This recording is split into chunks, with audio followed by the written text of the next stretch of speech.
இந்த போட்டோ எடுக்கிறவனுங்க, கையை பிடிச்ச ரேகா பாக்குறவனுங்க, கையை பிடிச்ச வளையல் போடுறவனுங்க, அளவு எடுக்கிறானுங்களே டெய்லர் இவனுங்க எல்லாம் என் வீட்டுக்கு வந்தாக்கா பொம்பளைங்களை நான் அண்ட விடுறதே கிடையாது. அட என்னங்க நீங்க இதெல்லாம் போய் பெருசு பண்ணிக்கிட்டு? விட்டா அவன் பெருசு பண்ணிடுவானே. பேசாம இருங்களேன். நீங்க போய் போட்டோ எடுங்க. நல்ல முடி எல்லாம் கொதி விட்டுக்க, மல்லிப்பூவை தூக்கி இப்படி விடு. அசப்பல பார்த்தா டிம்பிள் கபாடியா மாதிரியா இருக்குடி. நான் எப்படி இருக்கிறேன்? அமிதாப் பச்சன் மாதிரி. ஐயோ கொன்னுட்டாளே. சரிங்களா அண்ணே? விளக்கெண்ண குடிச்ச மாதிரி நிக்காதீங்க, கொஞ்சம் பிறந்தன்மையா நல்லுங்க. நான் என்ன இப்ப அல்பதனமா நிக்கிறேன்? தங்கச்சி கொஞ்சம் நெருங்கி வாமா. அறிவு கட்ட முண்டம். நாங்க என்ன அண்ணன் தங்கச்சியா, புருஷ முடியாதியா? சரி அண்ணன் அண்ணி கொஞ்சம் நெருங்கி வாங்க. அந்த முறைக்கு வா. நான் என்ன சொல்றேன்னா, மறுபடியும் வர்ற. Go back. இந்த பாரியா, நடந்ததெல்லாம் மனசுல வச்சுக்காத. நல்லா எடு, மேல கொஞ்சம் போட்டு தரேன். Ready steady smile. ஓகே. முடியுமா? ப்ளீஸ் முடிச்சுது.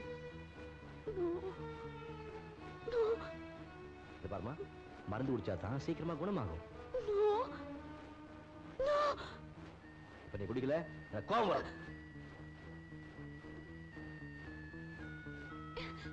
That's good. ஏமா அளவ, உனக்கு ஒரு ஆபத்து வராது. ஆமா, உன் பேர் என்ன? உன் பேர் என்ன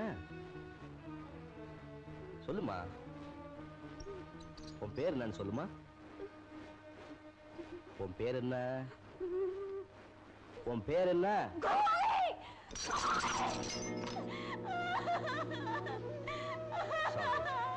நர்ஸ், வேல்யூ 5 இன்ஜெக்ஷன் சீக்கிரம் எடுத்துக்கலாம். சாரி சார், டாக்டர் கிட்ட வேலை செய்யற ரங்க அவன் போட்டோ காப்பி கேட்கறான் சார். அவசரப்படாதடா. அந்த தம்பதிகளை ரெண்டா வெட்டி ரங்கம் பக்கத்துல இன்னொரு பொண்ணையும் ரங்கம் பொண்டாட்டி பக்கத்துல வேறொரு ஆணையும் வச்சு மாஸ்க் பண்ணி அந்த போட்டோவை அவங்க வீட்டுக்கே அனுப்பிச்சு அவனை குழப்பி சாகடிக்கிறான் பார். போட்டோ தொழில ஒழுங்கா செய்யறனோ இல்லையோ, இத கரெக்டா செய்யறேன். டாக்டர், 201 இருக்கிற பேஷண்ட் ஏதோ கலவரம் அடிச்சிருக்காங்க. என்னடோ பேசுறாங்க, என்னன்னு புரியல. நீங்க வந்து பார்த்தா கொஞ்சம் பெட்டரா இருக்கும்.